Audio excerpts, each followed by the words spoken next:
Jeffrey ego lifts, the cardinal sin of weightlifting. He knows deep down in his mind that he can't lift that weight, that it's dangerous. But there's some women in the gym and Jeffrey wants to impress them. So he makes loud noises, he huffs and puffs, and he's ready to lift that weight and...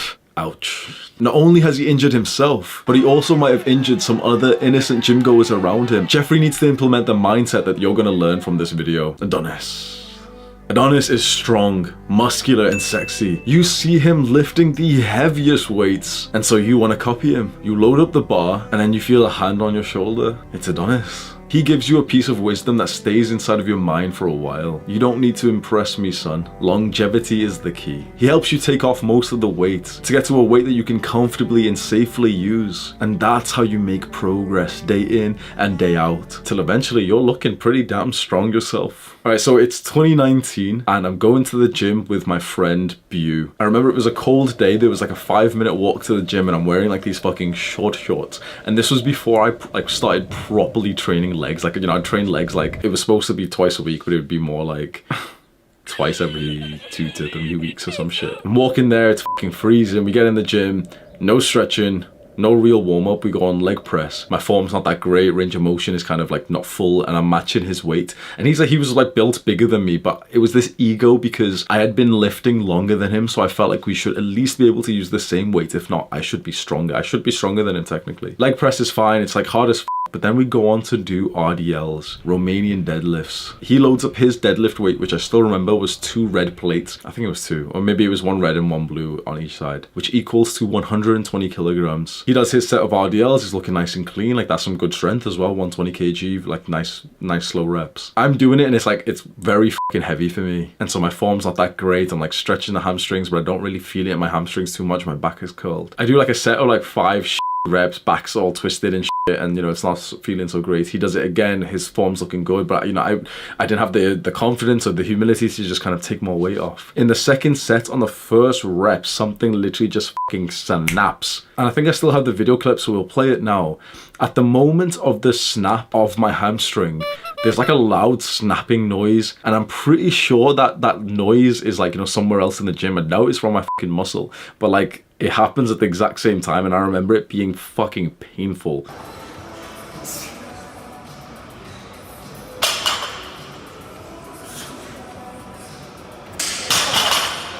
My hamstring just seems to like snap or pull, you know, something happens and I'm like, it's in pain. I drop the weight. I'm like, literally, I can't even like step on it properly or anything. I remember it was so painful that I literally just got drunk straight afterwards, like literally straight afterwards. We go back to his place, just grab liquor like we're adults or some shit, and just start drinking it to like ease away the pain. That's some fucking like, oh, I'm a 40-year-old with lots of pain type of shit. That's cringe, bro. And I've said that this is the exercise that snapped my hamstring, but it wasn't the exercise. The Romanian deadlift is a fantastic and safe exercise. It was me who snapped my own hamstring. The reason why I bring this up now is because just yesterday I occurred another gym injury. It's my second like pretty like, you know, big annoying injury since the hamstring one. So I've only ever had like 3 injuries in 7-8 years of weightlifting, which I think is pretty damn good as well. But this one, I was bench pressing yesterday and we were doing heavy weights, going for 1 rep maxes, and form was looking good and everything, and it's weight that we've relatively used before. So me and my friend Chris were like pushing each other, try a couple of 1 rep maxes that I don't hit, so I'm reducing the weight a bit more, and eventually I get down to 100 kg. So 100 kg is like the 220 plates on the bench press. It looks really nice,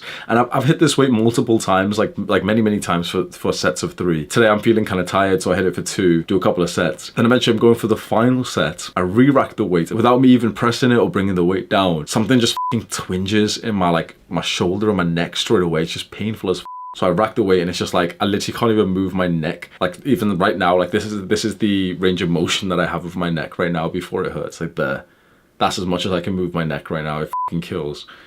Like this much, and like there's pain, bro. There's literally pain. I've got video clips of what happened, so you can see it right now. The actual like set that it happened on, I didn't really do like much wrong. Maybe there's someone who's more advanced will come in and critique my form, and maybe, you know, I grabbed the bar a bit wrong or something, but like you can see I didn't really do much wrong. So what I believe was the cause for this was that over the last few weeks, like I felt really fatigued and weak Like I had all the signs there for not so much overtraining, because you know I do think overtraining is like a lot further than what most people think. Like my body wasn't really feeling like for the last few weeks. My joints have been like achy, my muscles have been sore and taking longer to recover, and I've just been like weak. Every time I come to the gym, it's like my strength actually goes down, even though like I've been either maintaining or bulking a little bit. That was my sign to listen to my body and just think, yeah, let me ease off. I should have just done a deload week, 2 deload weeks, and I would have been back to it like nice and motivated, ready to destroy the gym. But I carried on. Each and every session I felt weak, I'd come back the next day, dose up on pre-workout and try and hit more heavy weight,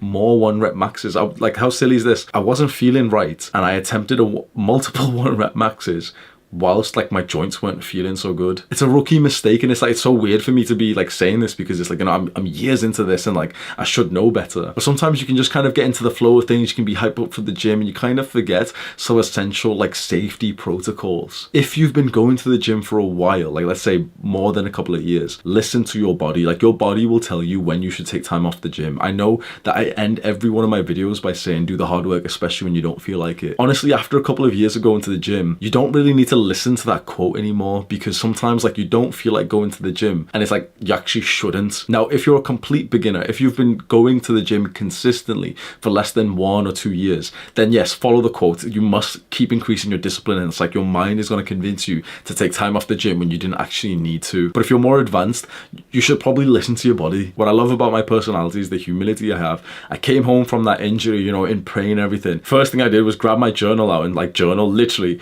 what can I learn from this? Like that's a pretty fucking good mindset that I'm proud of. And what I wrote down after like a couple of pages was that longevity is the key. I have my entire life to build this strength and this muscle. I pushed myself extremely hard over the last month because, you know, I'm trying to make gains and like I want to show the boys that I'm getting bigger every month and stuff. But longevity is the key. Whatever weight that I want to be able to lift, however strong I want to be or however big I want to get, I have my entire life to hit it. So impatience and not respecting the weight right now can only cause detriments to that long-term, lifelong goal. If you're feeling those symptoms of like overtraining or fatigue and you just keep pushing it in the gym, take some time off, man. I loved David Goggins' book, Can't Hurt Me, but a lot of the things he talked about were fucking stupid. And if you've read the book, you'll be like, yeah, like, you know, he is hardcore and stuff, but it's like, he's someone else, okay? That's you know, we look up to him, that's like really disciplined, but bro, you're not David Goggins. If you feel fatigued, if you feel like your joints are getting fucked, if you feel like you're about to injure yourself, stop. If you've got an injury, don't continue training. There's certain people who can do that and it's like, yo, fair enough, it's his, like, you know, it's his business now and he's really famous. Chances are you don't have like the same like personality type as him, and you're not going to benefit from injuring yourself further and further and further. Longevity is the key. However much muscle you want to make this month because you want to like push really hard, you're going to make that muscle anyway. We're never going to quit weightlifting. We're never going to quit this pursuit of like building the 10 out of 10, you know, the physique that we're so proud of. We're never going to quit that. But anything that can severely like be a detriment, that can change the whole trajectory of this journey, you should be very careful with. There's some injuries that can fully take you out of weightlifting, whether physically because you just can't come to the gym and do, you know, a lot of exercises, or even psychologically where you're kind of like scared to go to the gym, where you really don't want to risk it anymore. Just be careful and have humility. No matter how advanced you are, your technique could probably use some adjustments. And when you're really pushing it and you think you're having like fantastic workouts, that's awesome. Like, we all love that feeling. Just make sure that you take the time to ensure that you're training safely. What we're discussing here is a side effect of something called bigorexia. I think it's called bigorexia. It's kind of like anorexia, but for like the guys who want to get big. It's almost like it can be seen as like a mental illness. I know you're going to disagree straight away. You'd be like, no, this isn't. But I used to see these posts of like, you know, bigorexia, like young men are like feeling pressured to be muscular. And I used to think, no, you know, that's gay. Like yeah, like we can build muscle. This isn't like a mental problem or anything. I'm seeing more and more truths of it. We do have a big pressure amongst us to be muscular and as strong as possible. And that's not necessarily a bad thing. If you're someone who goes to the gym like a lot, you'll know that this is probably like the best thing in your life. This is probably like the most productive thing you do. So we are so grateful for it. But this bigorexia, like this pressure that we have to become, you know, muscular, and, you know, we see it in like society, we see it with all the Hollywood actors, it can lead to some detriments. There are more and more young men who are taking steroids way before they should. You know, steroids is something that like you could consider if you really want to become like a professional in the sport, and there are like good reasons to take it, but you're supposed to do so in like a very calculated, safe manner. But it's such like, you might not have, you know, taken it, you might not have any friends, but it's like, it's such like a thing in gyms where like there'll be a couple of big lads who take it, and like new people will kind of see them taking it in like the gym changing rooms or talking about it, and they'll get new friends, and like it'll become like a thing. The more and more that I'm in like the culture of like the bros, and when I was in kickboxing, I would hear so much more of like guys talking about, yeah, like they've done a couple of cycles and it like kind of messed them up and stuff, and you know, they got really strong, but then they just kind of like stopped taking it and picked up the testosterone natural production. I think a lot of our identity is based on how big and muscular we are, because we know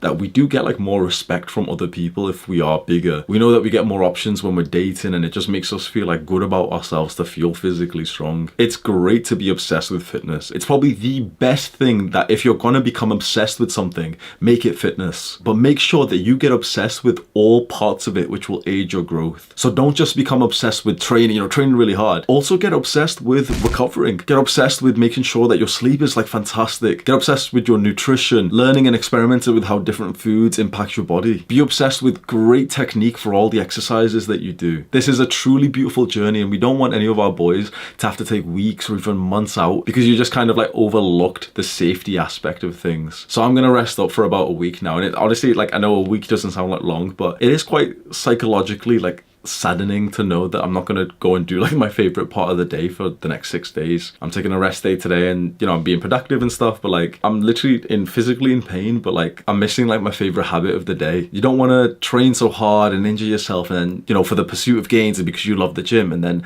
have to miss out on the thing that you love. But I'll come back stronger. I'm feeling kind of grateful for this because this is my experience of the importance of recovery. I get to share that piece of wisdom with you, so it's like, you know, someone else benefits from this. And I know that this is the point for me that I'm going to take stretching and like perfecting my technique way more importantly. Scroll down right now and click on the share button underneath this video. Send the link over to a friend who might need it. Do the hard work, especially when you don't feel like it. Mwah.